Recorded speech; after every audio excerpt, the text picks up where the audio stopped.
Yeah, I think we just talked to. Everyone needs to be more assertive. I don't think. I think we just. I think this is an isolated incident.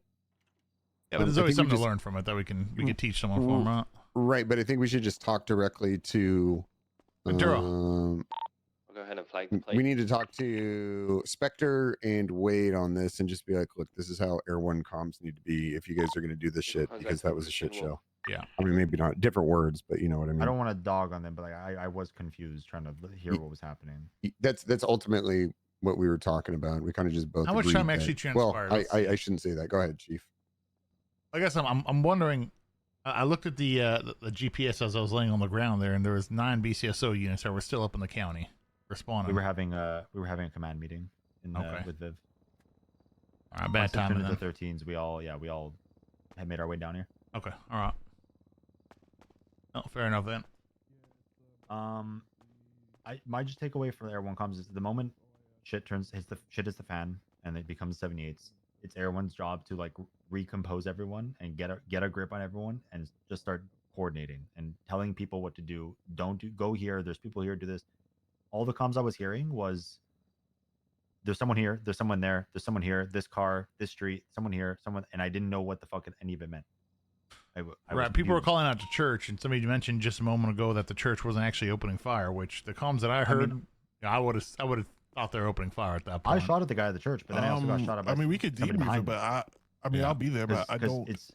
It's important that Air One directs everyone. Once all composure is gone, it's a shootout. Air One sees everything. Air One has to tell people, all right, responding units, group up here, go here, don't come in from this angle, approach from this angle, go here, because like everyone's flooding in. The moment it turns 78s, everyone who's doing something else in the city, us from the meeting, we're all driving down at full speed and we're coming into the area. And when we get there, we don't really know what to do.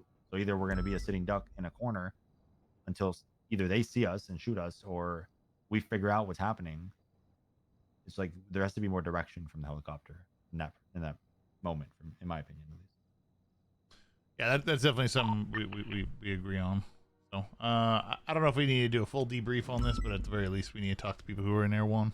Yeah, I think give some direction. Spectre and Wade, because I think generally Spectre's good, but he needs to have more. I don't know what's happening up there, but he's got to have more faith in his co-pilot. He should be oversight on that stuff. Yeah. Okay. All right. Also the calling to negotiate with them after they had already left. I was like, what the hell? Yeah, I don't. Did they leave? Yeah, they left. Obviously they left. Obviously in the end they left. I don't know at what point they left though. They left, and it was already like it was already like, I don't know. Like we had a shitload of officers still up, and that being a go-to. Like I think negotiating should come from what Charlotte. Is she? She's a sergeant. I think she didn't know because even her two coming off the command meeting, I didn't know how many cops were up. I saw so many 13 alphas. I thought there was only fucking 5 cops at that point. And I think her too. They added to the confusion to her to really not knowing what was happening. Because it seemed like we were just getting fucking destroyed on the way down the highway. Oh, we were. Yeah, it was an actual ambush. They got behind us, and then they're in front of us, and we were pinned down under an awning, essentially. Mm-hmm. Which again, while I know Mosley's is a hub. It's nighttime. It's hard. It's dark. I don't know if people were running around on the rooftop or around the outside that prevented them from seeing them over there at Mosley's, but they pinched us over there at Mosley's and destroyed us. Yeah, I had a phone call with Future because I saw a twat saying something about blame Rupert for this, and supposedly Rupert was saying that they were pointing guns when they say they weren't. Whatever, that's a problem we can deal with. No, they were aiming guns.